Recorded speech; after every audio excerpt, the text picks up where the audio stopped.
Selamat pagi. Di sini saya akan mengidentifikasikan, mempresentasikan pembelajaran kita di bab 2, yaitu tentang keteladanan masyarakat. Jadi pembelajaran pertama kita itu adalah mengidentifikasi informasi dalam cerita sejarah.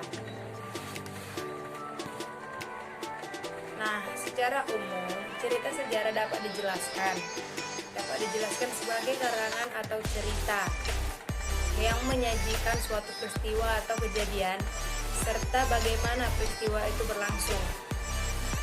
Untuk mengidentifikasi cerita sejarah, kriteria yang digunakan adalah sebagai berikut. Yang pertama itu adalah berdasarkan peristiwa.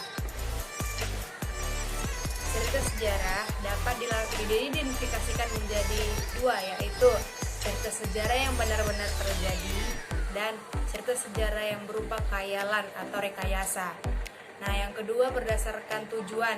Cerita sejarah dapat diidentifikasi menjadi dua, yaitu adalah yang pertama adalah cerita sejarah ekspositoris dan yang kedua adalah cerita sejarah sugestis.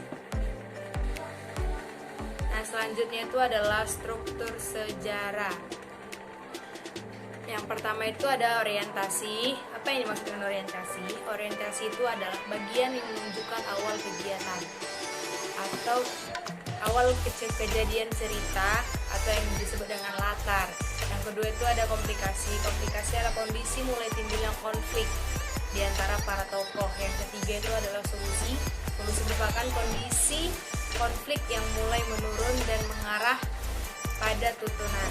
Yang keempat itu adalah ada reorientasi. Ini biasanya berisi opini atau komentar. Yang B itu ada menganalisis kebahasaan cerita atau novel sejarah. Menganalisis kebahasaan cerita atau novel sejarah dapat diartikan sebagai penguraian cerita atau novel sejarah ke dalam bagian-bagian yang lebih detail, mengurangi cerita atau novel sejarah bertujuan baik yang sudah lama maupun yang masih baru terjadi.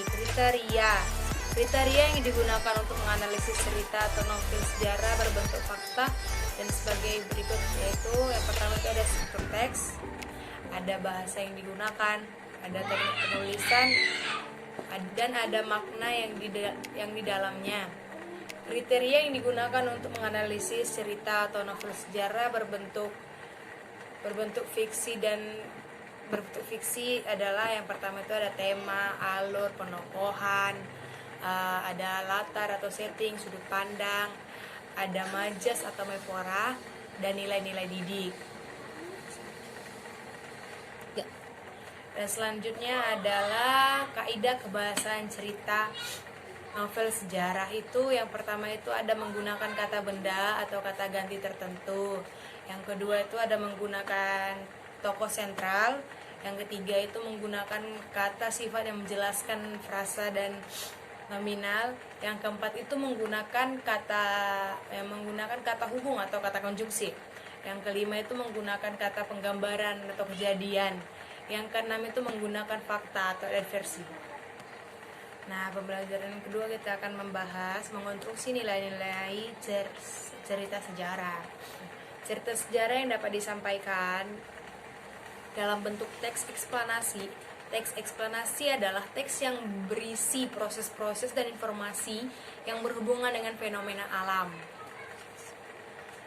fenomena sosial, budaya, sejarah, dan sebagainya. Nah, berikutnya dalam menyusun cerita sejarah, kita perlu